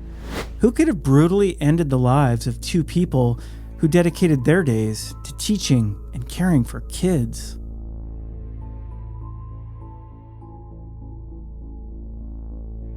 Stephen Haugen, 54, was a middle school counselor and track coach at West Ridge Middle School in Oak Ridge, Oregon. Known as Mr. H, or Coach, he was beloved by his students and colleagues alike for his kindness and dedication to education. Jeanette Bauman, 56, had recently moved to Oak Ridge to teach after years of inspiring students in Montana and Washington. Both were passionate about the outdoors and often spent their free time camping and enjoying nature. Their friends and family described them as generous, caring, and full of life, two people who had no enemies.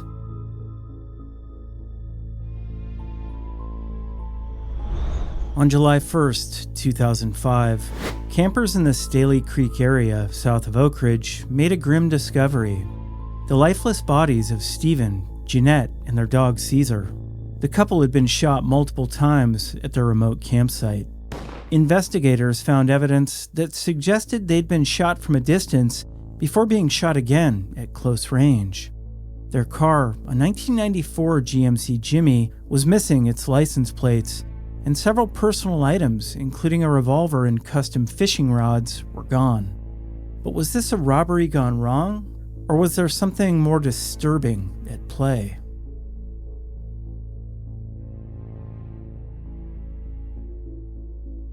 The Lane Sheriff County's office quickly launched an investigation, but the case grew cold almost as soon as it began. Despite interviewing campers in the area and spending 10 days searching the woods, no one reported hearing any gunshots. Investigators would later find shell casings from both a high and low-powered weapon, adding to the mystery. Some authorities, including the FBI, theorized that this could have been the work of a so-called, quote, super hunter, a person who becomes territorial over certain areas of public land and eliminates intruders. There was even some theories that Alaskan serial killer Israel Keyes might be involved, but these leads went nowhere. Despite following up on other leads and testing items found at the scene for DNA, the case remains unsolved.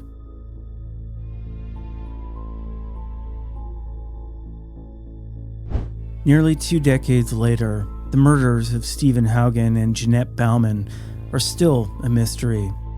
Family members, including Stephen's daughter Kelly and Jeanette's son Dan, continue to search for closure.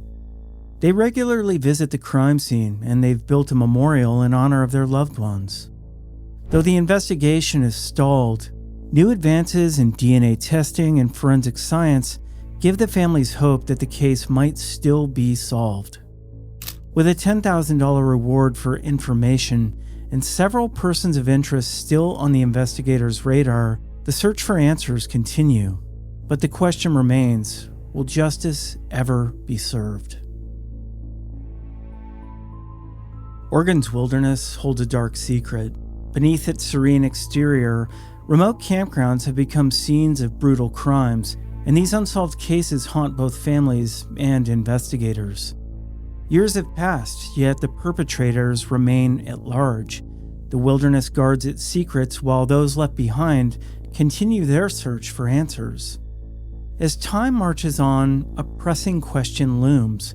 Will justice ever be served, or will the truth remain hidden in Oregon's vast expanse?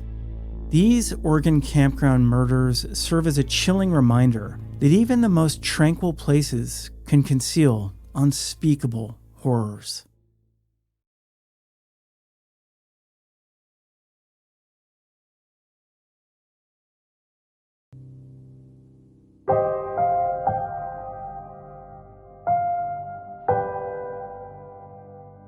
On Wednesday, June 3rd, 1998, a 36-year-old Japanese student named Hiroko Nemoto boarded a Northwest Airlines jet and embarked on a one-way flight to Anchorage, Alaska. According to the Charlie Project, Nemoto was a senior majoring in psychology at Michigan State University in East Lansing, Michigan in 1998. As reported by Nemoto's friends, she'd been feeling depressed as she had received a B grade in one of her classes. Apparently, she was accustomed to getting straight A's, and this high level of pressure she put on herself could have been a cultural anxiety stemming from her upbringing in Japan. Although she was only 10 credits shy of her undergraduate degree, Nemoto reportedly told friends she would not be returning to school. Additionally, she was said to have sold the majority of her clothing and given a multitude of Japanese mementos to friends before she left. Interestingly enough, when Nemoto's friends dropped her off at the airport on June 3rd, they believed she was flying back to Japan. She also was known to keep in weekly contact with her family, particularly her mother in Japan. Only later would her friends and family learn that she had flown to Anchorage, Alaska. According to a story in the Anchorage Daily News printed on March 22, 1999, Nemoto arrived in Alaska on June 4, 1998. Nemoto spent her first night in Alaska at the Denali Winsong Lodge.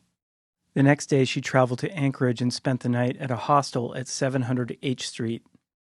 Nemoto had made reservations for the ferry from Whittier to Valdez and had a reservation at the Westmark Hotel in Valdez on June 6th. She never showed up, either at the ferry or the hotel. Local police tracked her to the Windbreak Hotel in Wasilla on June 8, 1998. She then had breakfast with a man she met June 9. He drove her to the bus station to catch a bus at Denali Park. That was the last time Nemoto was seen. She was not seen at Denali Park. Police believe her disappearance may have resulted from foul play. Now, this is where the story gets a little fuzzy. The reality is there is very little information about Nemoto's case. Other than the Anchorage Daily News story from March 22, 1999, there is only one other story I could find, which was published shortly after her disappearance. Let's look at some of the details. First, it's interesting that Nemoto spent her first night in Alaska at the Denali Winsong Lodge. The lodge, which is now called Earth Song Lodge, is on the outskirts of Denali National Park in a small town called Healy, which is almost a 4-hour drive from Anchorage. It's unclear how Nomoto would have gotten there, but a reasonable guess would be a bus or shuttle service. The next day, she reportedly traveled back to Anchorage, another 4-hour drive, and stayed at the youth hostel on 8th Street, which is located in downtown Anchorage. Apparently, it was at this time that she booked a train to the small fishing town of Whittier, along with a ferry and hotel in Valdez, scheduled for Saturday, June 6. According to an Anchorage Daily News article from August 8, 1998, she purchased a train ticket to Whittier and a ferry ticket from Whittier to Valdez for June 6. Both tickets were used, but Nomoto never checked into the Valdez hotel where she had reservations. Although no one seems to have seen her in Whittier or on the ferry, it appears that she did go on the trip, as evidenced by police and the Anchorage Daily News reporting her tickets, quote, were used. It's unclear where Nomoto stayed June 6th or June 7th. That said, she reportedly headed north again, staying at the Windbreak Hotel in Wasilla, about 45 miles north of Anchorage, on June 8th. It was there the following morning, June 9, that she reportedly, quote, had breakfast with a man she met June 9. He drove her to the bus station to catch a bus to Denali Park. That was the last time Nomoto was seen. She was not seen at Denali Park. Let's look at some theories as to what might have occurred. First, at least to me, the most obvious theory is suicide. This is evidenced by multiple factors, including Nomoto selling and giving away her belongings before the trip, purchasing a one-way ticket to Anchorage without telling anyone, and her reported depression around receiving a B grade in one of her classes. In my view, her travels in Alaska also seemed a bit erratic, as evidenced by her arriving in Anchorage, heading north toward Denali National Park, then back to Anchorage, south to Whittier and Valdez, then back to Wasilla, and reportedly back north to Denali National Park. That being said, why hasn't her body or remains been found? The next obvious theory is foul play. The thing I'm curious about is the man Nomoto reportedly met on the morning of Tuesday, June 9th, who stated they had eaten breakfast together before he dropped her off to catch a bus to Denali National Park. Unfortunately, there's no further information about who this man was. One can assume that the Alaska State Troopers interviewed him and determined he was not a person of interest. That isn't to say that Nomoto couldn't have met up with foul play elsewhere. Although Wasilla and the stretch of road heading north to Denali are thoroughly populated, it's a very remote region compared to a lot of places in the lower 48. And I can attest from my own experience, there's a plethora of dubious characters inhabiting that region. The final theory is that Nomoto chose to get lost. Most shuttles and buses that head to Denali National Park will stop at least 6 or 7 times along the way. Most of these stops are at remote gas stations, trail entrances, or scenic pull-offs on the park's highway. The Anchorage Daily News story published on March 22, 1999, stated that after she was dropped off at the bus stop in Wasilla, that was the last time Nomoto was seen. She was not seen at Denali Park. So it stands to reason that she could have left the bus stop in Wasilla on her own accord, or with someone else. Or she got on the bus, then got off at one of the stops, walking off into the unknown. Unfortunately, to this day, what happened to Hiroko Nomoto remains a mystery.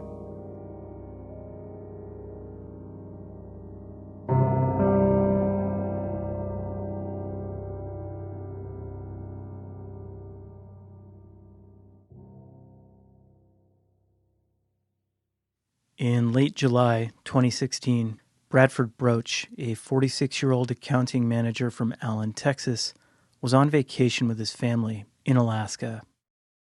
When his wife and daughter returned home, Broach decided to stay in Alaska, reportedly to enjoy some extended time off.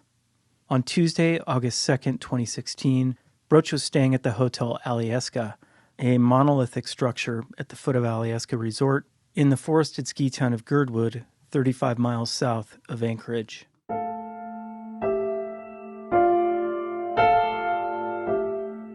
That evening, Broach apparently decided to go for an evening hike on the Winter Creek Trail, a gentle footpath through the rainforest not far from the hotel.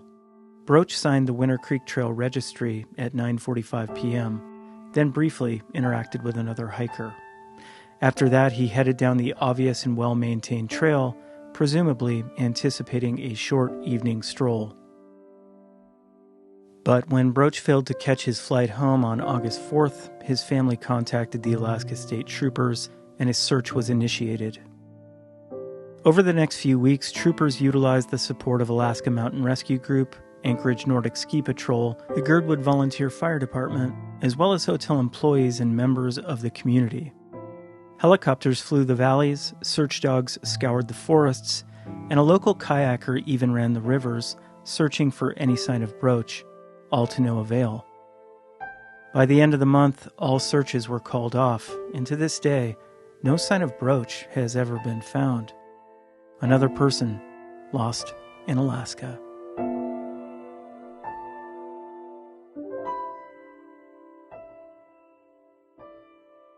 Now, first of all, you might think it odd that Broach headed out for a hike at 9:45 p.m. Well, to Alaskans, this isn't really a big deal, as the light lingers on close to midnight during that time of year. I've actually hiked the Winter Creek Trail numerous times, and for even a hiker with little to no experience, it's hard to imagine getting lost on that trail. For example, the trail is well traveled, about 4 to 6 feet wide in most places.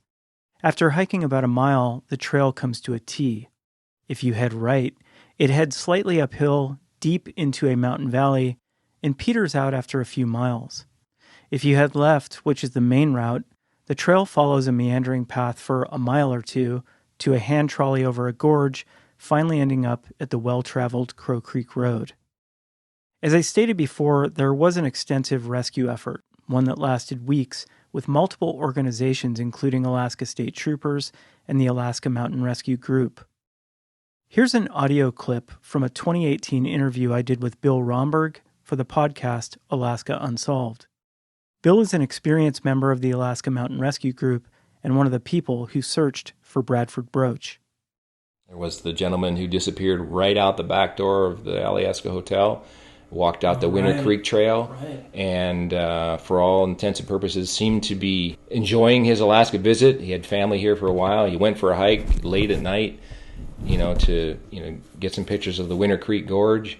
At least that's what we understood, and he never came back. And we spent 6 straight days looking for him. And this is an area where there's dozens and dozens of people hiking all the time. Maybe not right at dusk, but you have the Winter Creek Gorge, you have that canyon that flows through there, and then that flushes into Glacier Creek. But you have all that the terrain around those trails. You also have large carnivores, and we had pretty good cell phone forensic information on he's definitely in this triangle, he's not over there by the Tesoro station. And we put a lot of resources into that area for days and days, and then the searching continued after the large scale effort ramped down. I mean, the local fire department kept searching the river systems. Local dog teams kept going out on those trails for training purposes to try and find him, and we still have not found him. And those are really challenging. We think that given the resources we can bring to bear now compared to 20 years ago, and the technology that's available to us, and whether it's cell phone forensics or there's just a lot of ways that people can be tracked. Right. The fact that we spent that much time and effort and were unable to find him is very frustrating, and that's just one example. Right.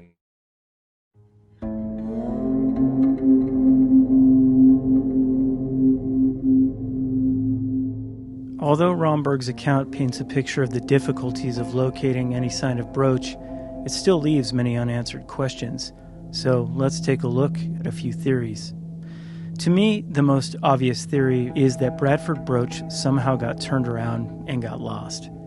That said, I have a hard time imagining Broach hiking past the T about a mile into the hike. It should have been simple.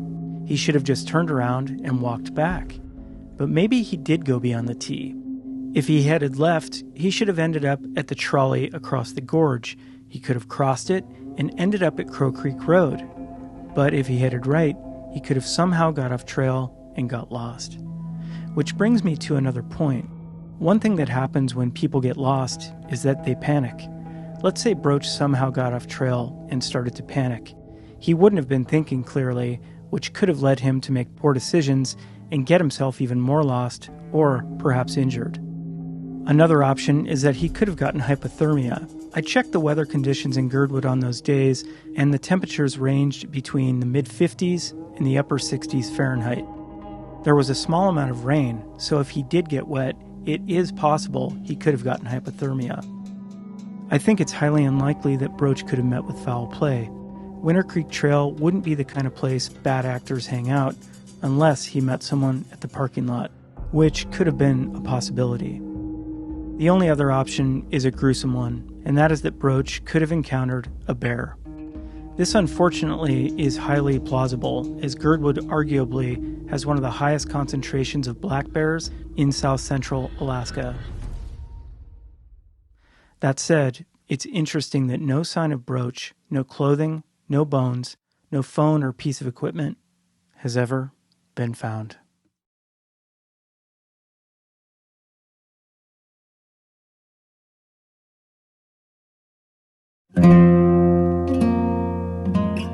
On Saturday, September 26, 2015, at around 9:30 a.m., a 2012 Toyota Tundra truck was found near a pond located off the Seward Highway at mile 87.5, just south of Girdwood. The vehicle, which belonged to Anchorage resident 38-year-old Kevin Mitchell, was located after friends and family had been searching for him for almost 4 days. According to the Alaska Dispatch-News, Mitchell had last been seen Tuesday, September 22nd, when he stopped by his South Anchorage home at around 11:30 a.m. in his municipal light and power truck. The father of two and engineer left in his personal 2012 Toyota Tundra without taking his wallet or ID, his wife Nicole Mitchell said.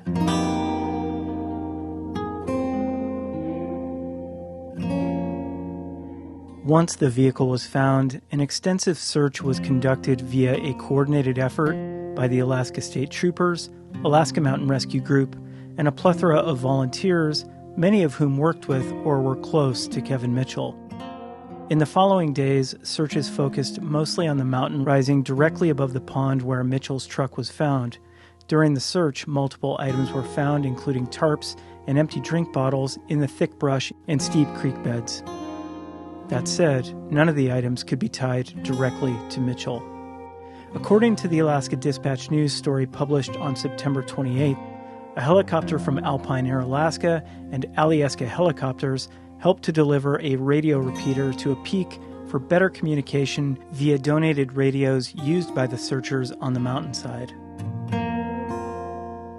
On Tuesday, September 29, after 3 days of exhaustive searches, and with the weather continuing to deteriorate, Alaska State Troopers called off the search. Kevin Mitchell has been missing ever since.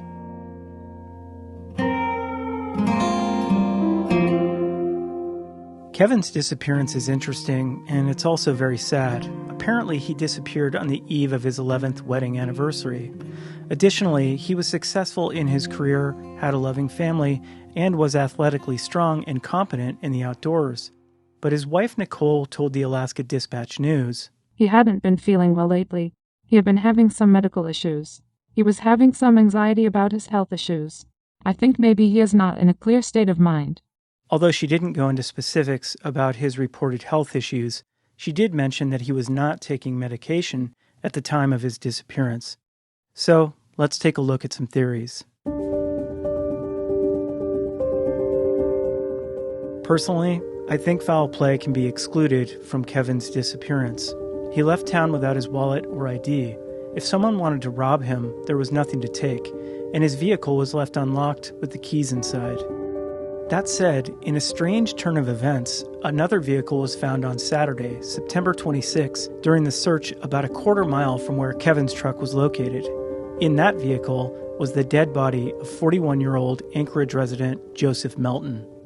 Authorities concluded that he committed suicide as he was wanted by police for a crime I'm not going to mention in this video, though if you're curious, I'll leave a link in the description.